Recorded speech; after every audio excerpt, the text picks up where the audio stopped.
Briefing by Foreign Ministry Information and Press Department's Deputy Director Andrey Nastasyin, Moscow, July 31, 2024. Assassination of Hamas Political Bureau Chief Ismail Haniyeh. The Foreign Ministry strongly condemns the killing of Ismail Haniyeh, who headed the political bureau within Hamas, a Palestinian movement. He died after a missile strike hit his residence in Tehran. It is worth noting that this attack took place while the Hamas leader was visiting Iran. He traveled there at an official invitation to take part in the inauguration ceremony of President-elect of the Islamic Republic of Iran, Masoud Pezeshkian. It is obvious that those who organized this political assassination understood that these actions were fraught with dangerous consequences for the entire region. There is no doubt that Ismail Haniyeh's killing will have an extremely negative impact on the indirect contacts between Hamas and Israel, which offered a framework for achieving a ceasefire in the Gaza Strip on mutually acceptable terms. Russia reiterates its insistent calls on all the parties involved to exercise restraint and avoid any steps that could dramatically worsen the security situation in the region, leading to a large-scale military confrontation. Israel's strike against Beirut. According to the latest reports, in the evening of July 30, 2024, an Israeli UAV carried out a strike against a residential building in a densely populated neighborhood located in Beirut's southern suburbs near the Bauman Hospital, one of Lebanon's biggest healthcare institutions. Following the attack, officials in Tel Aviv claimed to have eliminated a prominent Hezbollah commander, whom they blamed for shelling Mahdal Shams in the Golan Heights. The Lebanese Healthcare Ministry reported that the attack left several people dead, including a woman and 2 children, and over 80 people were wounded. According to the available information, there were no Russians among the victims. The Bauman Hospital suffered extensive damage. The Foreign Ministry strongly condemns Israel for carrying out this attack. It constitutes a grave violation of Lebanon's sovereignty and the basic tenets of international law. We believe military operations of this kind to be unacceptable, especially in densely built-up neighborhoods, given the high risk of civilian casualties and destruction of civilian infrastructure. This incident could potentially lead to a major escalation in the Middle East, which is a matter of grave concern for us. The Foreign Ministry would like to urge the parties involved to exercise maximum restraint and refrain from taking any steps which could further escalate the situation and let it spiral out of control, with the region sliding into a full-blown armed confrontation. This is fraught with disastrous consequences. Considering the current military and political escalation, the Foreign Ministry would like to remind Russian nationals about its advice to refrain from traveling to Lebanon. The Ukraine crisis. This month marks the 80th anniversary of the Red Army's Lvov-Sandomierz strategic operation against Nazi Germany during the Great Patriotic War. During this operation, Soviet forces defeated the Wehrmacht's Army Group North Ukraine, pushing its units back over 200 kilometers to the west and liberating western Ukrainian territories. This success allowed them to reach the western Soviet border and start liberating Europe from the Nazi scourge. On July 22, 1944, the Waffen-SS Division Galicia, which had gained notoriety for their crimes against the civilian population, was destroyed near Brody during one of the operation's stages. It is widely known that this punitive unit consisting of volunteers from western Ukraine burned villages and ruthlessly and methodically exterminated innocent Poles, Jews, Russians, and Ukrainians. Consequently, after the Great Patriotic War, the International Military Tribunal in Nuremberg recognized Waffen-SS troops, including the Galicia Division, as a criminal organization. In another important stage of the Lvov-Sandomierz strategic operation, units of the Red Army's 1st and 4th Ukrainian fronts liberated Lvov from the Nazis. During the city's occupation, the Nazis and their accomplices, Ukrainian collaborators, inflicted irreparable losses on the city and its residents. Nazi and pro-Bandera henchmen victimized approximately 500,000 people. 10 years ago, on July 28, 2014, the personnel of the legendary Vostok East Battalion continued the cause of their fathers and grandfathers and managed to hold the Sormogyla height while being outnumbered by units of the armed forces of Ukraine. The people of Donbass who rejected the anti-constitutional coup in Kiev heroically defended their freedom with weapons in hand. Today, Russia continues its liberation struggle against Nazism in Ukraine. In the past few days alone, the Russian armed forces, deployed in the Special Military Operation Zone, have liberated the communities of Volkai, Yevgenovka, Ivanodoryevka, Lazovitskoye and Progress in the Donetsk People's Republic, Rozovka in the Lugansk People's Republic and Peshchenoye in the Kharkov region. Russian courts also continue their work, sentencing Ukrainian neo-Nazis who have committed grave crimes against peaceful civilians using evidence submitted by the investigative committee. The investigative committee has indicted First Deputy Commander of the Ukrainian Special Operations Forces Sergei Krivonos and former commander of the Ukrainian Airborne Assault Troops Yuri Galushkin. As a result of their criminal actions, their subordinates fired at communities in the Donetsk and Lugansk People's Republics between 2014 and 2019, resulting in the deaths of 144 people, including 7 children. They also destroyed and damaged about 190 civil infrastructure facilities. Russian authorities are currently searching for these criminals in order to arrest them. The following criminal files have been submitted for indictment and further submission to court for conviction in absentia, against the citizen of Georgia Mamuk Mamulashvili, who started the so-called Georgian National Legion in 2014 to fight against the residents of the DPR and the LPR, former ambassador of Ukraine to Kazakhstan Pyotr Vrublevsky, who called for killing Russians, and blogger Alexander Shpak, who was charged with disseminating misleading information about the activities of the Russian armed forces. The agency is also taking action regarding mercenaries involved in the conflict on Ukraine's side in order to arraign them on criminal charges. They include citizens of Latvia, Georgia, Israel, and France. Currently, investigation is complete for 25 criminal cases, with guilty verdicts in a number of them. United States citizen St. John Michael Arthur was sentenced to 14 years in absentia for fighting on the side of the Ukrainian armed forces between February 2022 and May 2024.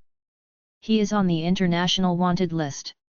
For similar crimes, citizen of Georgia Shota Dimitrishvili and Latvian citizen Atvars Anans were sentenced in absentia to 14 and 13 years, respectively. They are also on the international wanted list. Ukrainian fighter Oleg Shlapaykovsky, who opened mortar fire at residential buildings in Kominternovo, DPR, in February 2022, was sentenced to 27 years in a penal colony. None of the criminals will be able to evade punishment. They will be held accountable to the fullest extent of the law. I want to mention another example of the West dropping its mask of sham humanism and revealing its true colors. Earlier, we commented on the so-called Conference on Restoring Ukraine that took place in Berlin on June 11 to 12, 2024. By restoring, participants actually meant sending more weapons there. On July 24, 2024, it was reported that Germany's Rheinmetall received an official order to build an ammunition plant in Ukraine. The deal is worth over €100 million. Unlike development and restoration investment, Western military circles have no scruples about funding arms manufacturing. Making money on war and bloodshed has always been and remains a habit of Western wheeler-dealers. In this context, I would like to remind you that any military plants in Ukraine are legitimate targets for the Russian armed forces. On July 28, 2024, we celebrated Christianization of Rus. Being a pillar of the early Russian statehood, the Orthodox Church saved people from falling into moral poverty and losing their identity amidst challenges many times. Today, it is experiencing another round of attacks from those who dream of inflicting a strategic defeat on Russia. The first attempt to split the Orthodox Church goes back to 1439. At that time, the Constantinople hierarchs, counting on the Pope's help in the fight against the Ottoman Turks, signed the union with the Catholics at the Council of Florence. Further history showed that betraying one's own faith in the hope of gaining favor and help from foreign patrons does not lead to anything good. Help from the Pope never came, and the Ottoman Turks, who seized Constantinople, immediately expelled the Uniats. The second attempt took place in 1596 due to the Polish-Lithuanian Commonwealth's active efforts to Polonize local Slavs, when the Kiev schismatics adopted another Union of Brest. The unity of the Orthodox Church was only restored after the left bank of the Dnieper, including Kiev, was reunited with Russia. Today, the Orthodox Church haunts the minds of the Kiev authorities and their Western patrons once again. Continuous attempts are being made to push through the Verkhovna Rada, a bill banning the Ukrainian Orthodox Church. On July 23, ex-President Petro Poroshenko, the main lobbyist for banning the UOC, speaking in parliament, called the Ukrainian Orthodox Church an evil force connected to the FSB. He has degraded so much that he addressed its parishioners with foul language. However, even in the absence of a respective discriminatory law, Ukrainian fighters with God are trying to hinder the work of the UOC as hard as they can. It is noteworthy that just a few years ago most of these persecutors were lining up for a blessing at the Lavra. This is the state of affairs in Ukrainian politics. Kiev continues to detain church hierarchs under far-fetched pretexts, holding them under arrest for months without recourse to court, and openly declaring its desire to use the clergy in POW swaps. Illegal takeovers of UOC churches by representatives of the schismatic OCU and the Ukrainian police continue. On July 11, the Church of the Nativity of the Blessed Virgin Mary in the Kiev region was taken away from the believers. On July 18, the same happened to the St. Nicholas Church in the Khmelnytsky region. On June 28, a court in Ternopil denied the UOC the right to use the local cathedral, and on July 5, a Kiev court seized the Yeletsky monastery from the UOC. Apparently, the current state of the judicial system in Ukraine would not rule in favor of the UOC in principle. No matter how hard Vladimir Zelensky's regime tries to fulfill its American master's order to destroy canonical orthodoxy, he will not succeed. True faith will forever remain in the hearts of millions of Ukrainians. Ukraine continues destroying its own population using the method of mobilization, also nicknamed gravelization among the people. The Kiev junta does not plan to leave alone those few who have not left Ukraine yet. However, those who have managed to do so should not think that it is all over. I will speak more on that later. On July 23, Ukraine's Verkhovna Rada extended the martial law and general mobilization regime by another 3 months. Verkhovna Rada chief Ruslan Stefanchuk recently intimated that an end to the campaign of terror maintained by the territorial draft and social support centers was not on the agenda. He announced on July 25 that there would be no demobilization in Ukraine until the hostilities end. The Ukrainian army was short of manpower because of huge losses on the battlefield. Speaking in an interview with The Guardian on July 24, Ukrainian Commander-in-Chief Alexander Syrsky said that the citizens of Ukraine, who were currently residing abroad, should return home to perform their constitutional duty. He hoped that after victory, they would be able to tell their children where they were. I wonder if the citizens of Ukraine, who have lost their lives defending the interests of Vladimir Zelensky and his junta, will be in a position to tell their children where they were. We indicated at our briefing on July 18 that the Kiev regime seemed to be engrossed in planning new levies for the front to include the Ukrainians that had left the country after the start of combat operations. Just a week later, a bill was introduced to the Ukrainian parliament proposing the creation of a ministry for demography and the diaspora, and a demographic revival fund, which were due to encourage the expatriate Ukrainians to return to Ukraine. The demographic situation in Ukraine is truly disastrous, for Zelensky is turning the country into an unpopulated wasteland. According to the latest IMF statistics, the Ukrainian populace numbers close on 33 million, or even less than 23 million, if we believe the most pessimistic expert estimates. Since the disintegration of the USSR, Ukraine has lost more than 20 million people. It seems high time we spoke about the Kiev regime's genocide of the Ukrainian nation. The above facts confirm once again the relevance of the special military operation meant to denazify and demilitarize Ukraine and to remove threats coming from its territory. All of these aims will certainly be achieved. Kiev's decision to cut off Druzhba oil pipeline. We have pointed out more than once that the Kiev regime is using the transit of energy resources through Ukraine to manipulate the situation, with the West's encouragement. These schemes have been in use for years. All of us remember the gas wars with Kiev in 2008 and 2009. Zelensky's handlers now want to sever Russia's energy cooperation with the countries that are still guided by their national interests and rational economic considerations. The Druzhba oil pipeline has been affected by Kiev's anti-Russia actions several times. The Bandera followers have even resorted to terrorist attacks, using drones to attack the pipeline's infrastructure. Despite this, Russian companies have continued to honor their contractual obligations to deliver oil to their European clients. Russian suppliers have been working for years under unprecedented pressure by the Kiev authorities, who create various legal obstacles to their operations. We were not surprised when a recent round of legal pressure on a Russian supplier, Lukoil, which sells oil to Hungary, the Czech Republic and Slovakia, coincided with Hungary's peaceful diplomatic initiatives for an early settlement of the Ukrainian conflict, and Hungary and Slovakia's refusal to obediently support the EU's new illegal anti-Russia sanctions. Kiev upped the stakes on July 17, probably after getting the nod from its Washington and EU handlers, who decided to put pressure on incompliant Hungarians and Slovaks. It announced its decision to cut off oil deliveries from Lukoil, even though the EU had not imposed sanctions on the company. The Zelensky regime's decision to stop oil transit to Hungary and Slovakia is further evidence of Kiev's inability to honor its commitments and its propensity for blackmail. This is especially surprising considering that Ukraine is focused on joining the EU as soon as possible.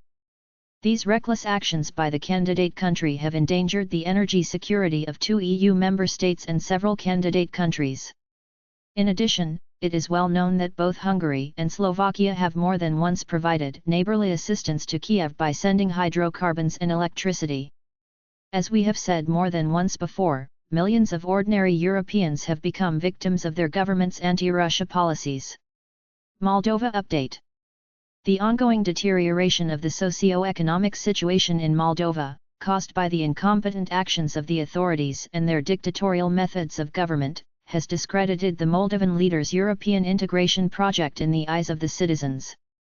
Unable to rectify this situation, official Chisinau continues to step up its Russophobic rhetoric. On July 26 of this year, Foreign Minister of Moldova Mihail Popoi said that all Russia had given Moldova was grief and despair. He added that Russia was undermining the legitimate aspirations of the Moldovan people to be part of the European family of nations.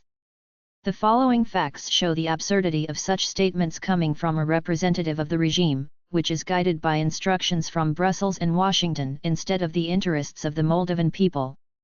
In the same statement, Mihail Popoi hinted at a possibility of dropping the clause on neutrality from the country's constitution, since, allegedly, the neutral status has never stopped an aggressor. At the same time, recent polls indicate that 65% of Moldovans consider neutrality to be a guarantee of their country's security, while 69% of respondents do not support its putative accession to NATO. On July 23, the Moldovan foreign minister said that even if the voters said no to Moldova's accession to the European Union at the referendum on EU membership scheduled for October 20, the accession negotiations would continue notwithstanding, because, according to him, there was no legal relation between results of the vote and the talks with Brussels. The Moldovan public took this as a sincere admission of the authorities' total indifference to what the people want or think. It is estimated that the irrelevant referendum will cost millions of dollars in taxpayers' money. According to experts, the Moldovan government is playing its European integration games against the background of a record-high budget deficit and an unprecedented amount of public debt. Official statistics show that Moldova's domestic and external borrowing in June topped $6 billion, a colossal sum for the country. With the referendum idea discredited, the authorities are attempting to use all available expedients, including the ethnic factor. Moldova's Inter-Ethnic Relations Agency invited its accredited organizations to sign an appeal to the local ethnic communities in support of the European integration policy. The plan failed miserably. Out of 78 organizations, a little more than 20 agreed to do so. We have repeatedly pointed out that the Moldovan authorities are leading the country along the same path as that taken by Ukraine and the Baltic states. This trend continues. On July 25, Prime Minister Dorin Risian welcomed the launch of a Moldovan website identical to the Ukrainian Mirotvorets facility. According to him, initiatives like this one are what will help build Moldova's European future. Such unrealistic statements and incompetent actions by the country's leadership are causing growing protests not only in Moldova itself, but also in Moldovan diasporas abroad, including in Western Europe. The media have published footage of President Maia Sandu's recent meeting with France-based Moldovans, who started asking her hard questions about the corruption schemes involving some government members. Trying to justify herself, the president, in her characteristic dismissive manner, irritably accused her compatriots of peddling falsehoods. All of this is a logical outcome of the policy aimed at dismantling the country's statehood and national identity and at renouncing the traditional values. It is for a reason that the Moldovans display warm feelings towards Russia, which has always treated Moldova as an equal partner, and openly laugh at the Russian threat allegations. We remain friends. All attempts to destroy this are doomed to failure. Japan and the United States renew an agreement on the parameters of lethal arms exports. We have taken note of Japan making yet another step on the path of consistent dismantling of its self-imposed defense restraints. This time, it has given the green light to exporting to the United States military products produced in Japan under a license from the US.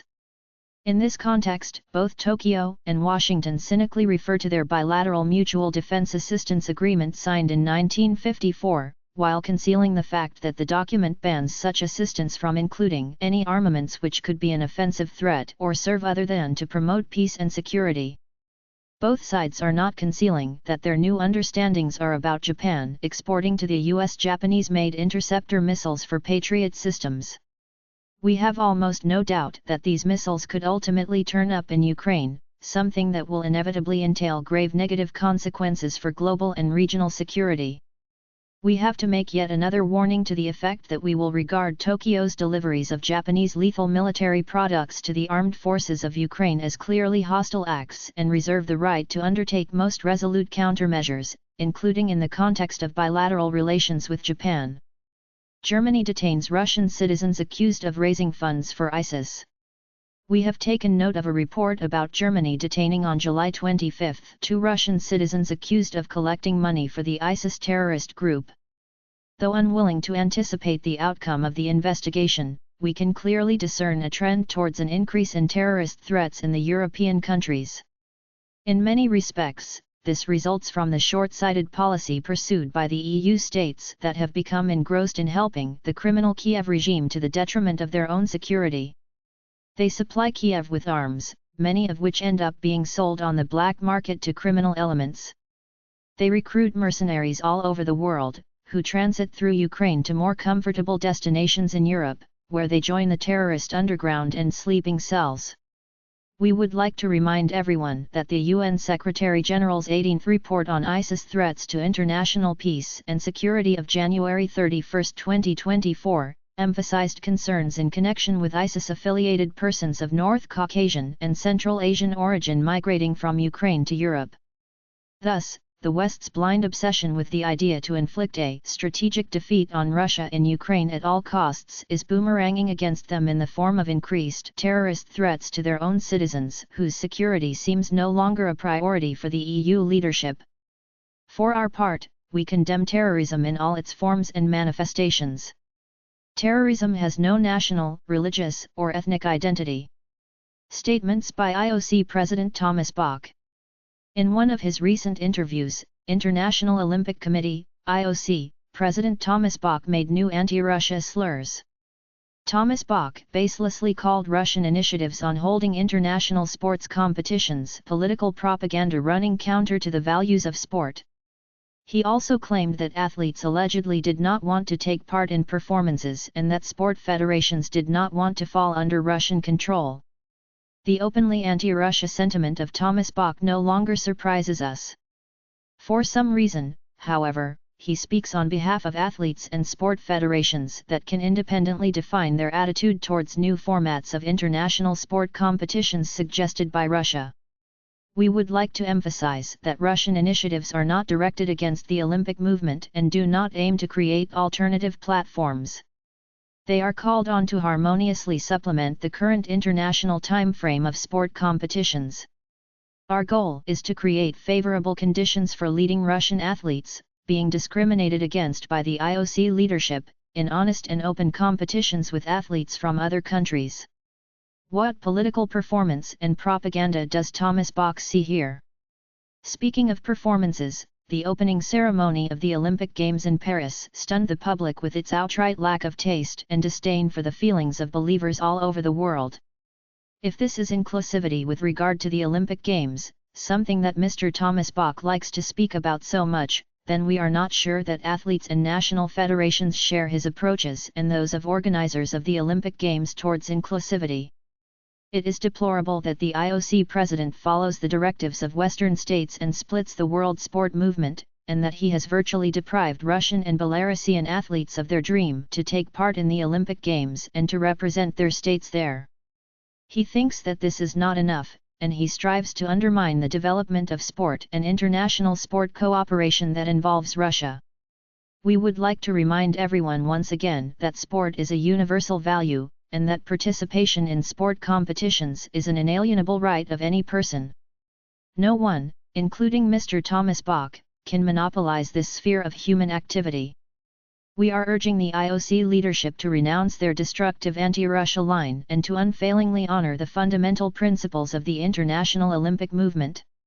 Interim results of Russia's CIS chairmanship in the first 6 months of 2024. Russia is holding CIS chairmanship this year. A great deal has been accomplished in the first 6 months of the year. About 80 events have been held in various spheres within the concept of Russia's CIS chairmanship, including all the scheduled meetings of the charter bodies. Further efforts were taken to strengthen foreign policy coordination. During a meeting of the CIS Council of Foreign Ministers held in Minsk on April 12, 2024, 2 statements were adopted on Russia's initiative, one on ensuring safe conditions for the professional activities of journalists and preventing infringements on their rights, and the other on the 30th anniversary of receiving observer status at the UN General Assembly. Both documents have been circulated at the UN. The implementation of the plan of multilevel interministerial consultations between CIS countries is proceeding on schedule. It has been expanded compared to previous plans and currently comprises 17 items. We have held a half of the planned meetings on a wide range of issues, from combating new threats and challenges to cooperation within UNESCO. During previous meetings of the CIS Heads of Government Council and the Economic Council, we determined the key areas for building up the economic and industrial capabilities of the CIS member states, primarily food, technological and energy security as well as transport connectivity. In particular, the CIS heads of government have approved a number of medium-term policy documents on these issues. We have held the InnoProm International Industrial Exhibition in Ekaterinburg on July 8 to 11, 2024. One of its partners was the CIS Executive Committee. Special attention was paid to strengthening military cooperation and to security issues. The CIS countries' unanimous approach to combating terrorism and extremism has been reaffirmed during a meeting of the heads of national anti-terrorist centers held in Moscow in April 2024, and a meeting of the Council of the CIS heads of security agencies and special services held in Bishkek in May. Brest hosted a meeting of the Council of Border Guard Commanders on June 21, and a meeting of the Council of Defense Ministers was held on July 3 in Minsk, where Defense Minister Andrey Belousov was elected chairman of the council. As for cultural and humanitarian events, the largest of them have been held in Tashkent and Samarkand, Uzbekistan, and in Gyumri, Armenia, within interstate youth, culture, and the CIS sports capital programs. Of great importance for the preservation of our common historical memory was the Memory Train project, in which school children from nearly all CIS countries took part this year. We are drafting an address of the CIS heads of state to the CIS nations and the international community on the 80th anniversary of victory in the Great Patriotic War. As part of the action plan for holding the CIS Year of the Volunteer Movement in 2024, an international forum of volunteers of the CIS countries will open on Lake Issyk-Kul, Kyrgyzstan, on August 1. Supporting and promoting the Russian language has been a major priority on our agenda. On April 3 to 9, 2024, St. Petersburg hosted the Meetings in Russia Festival for Russian language theaters. Held to mark Alexander Pushkin's 225th birthday, it brought together Russian theaters from several CIS countries, including Azerbaijan, Armenia, Belarus, Kazakhstan, Tajikistan, and Uzbekistan. We also attach great importance to forging closer ties on matters dealing with defending and encouraging human rights.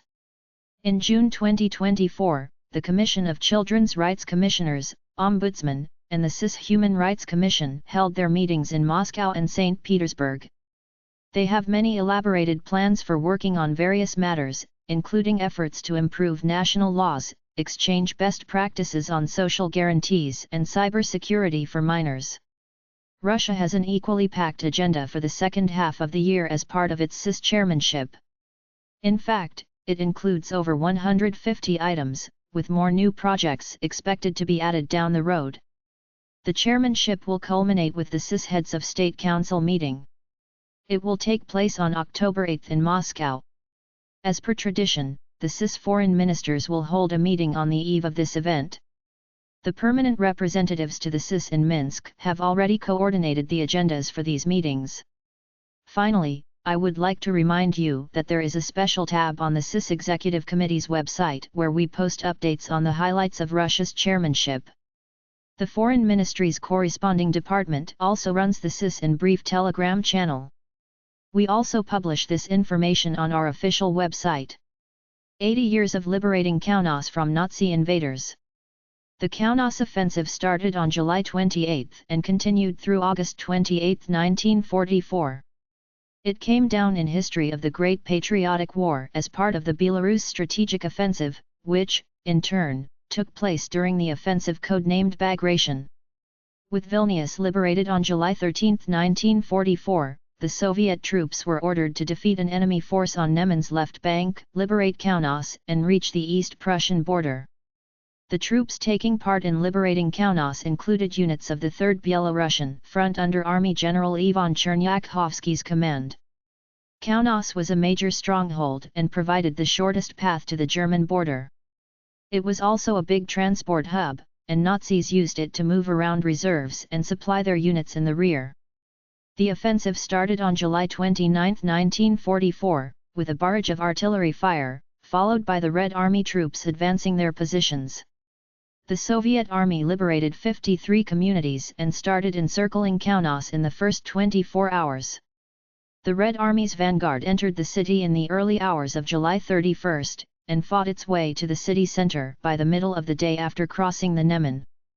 Street fighting ensued with the Red Army personnel demonstrating its heroic bravery and courage. Led by Senior Lieutenant Mikhail Batrakov, a tank squadron came across a superior enemy force of over 30 German fighting vehicles, confronted them and destroyed 14 enemy tanks. Mikhail Batrakov's crew destroyed 4 enemy tanks, including by ramming through one of them. Kaunas was fully liberated by the morning of August 1.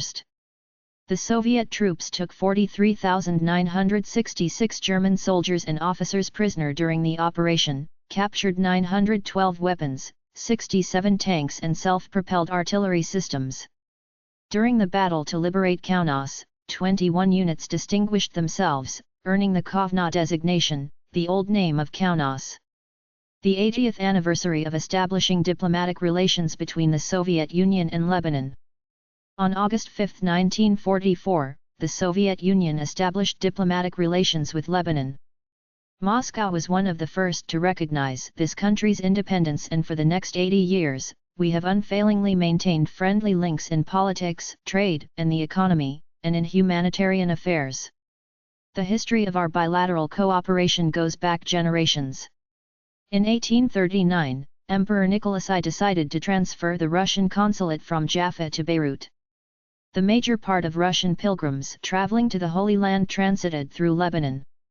Until 1917, there were dozens of Russian schools in Lebanon, managed by the Imperial Orthodox Palestinian Society. Our country contributed to ceasing the civil war in Lebanon after it continued for 15 years, 1975 to 1990, and Lebanon's armed conflict with Israel in July and August 2006.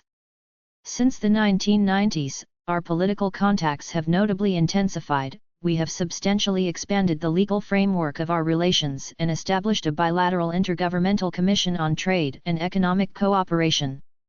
Thousands of Lebanese nationals were educated in the educational institutions of the Soviet Union and Russia. From the early years, our partnership with Beirut has been founded on mutual respect and consideration for each other's legal interests. Russia has always held a principled stance in support of the sovereignty, independence, unity, and territorial integrity of Lebanon. We proceed from the premise that any issues on the national agenda must be resolved by the Lebanese people according to law through a dialogue involving all major political and religious powers. The multidimensional bilateral links between Russia and Lebanon continue to develop consistently for the benefit of our friendly nations, in the interests of strengthening peace and stability in the Middle East. We maintain a trusted political dialogue. We have regular cultural and humanitarian contacts and continue fruitful cooperation in education. Every year, citizens of Lebanon get an opportunity to study in Russian universities with sponsorship from the federal budget, under a quota of the Russian government. Russians have a sincere and deep feeling of commonality with the people of the Republic of Lebanon. We congratulate our Lebanese friends and colleagues on this shared holiday and wish them success and prosperity.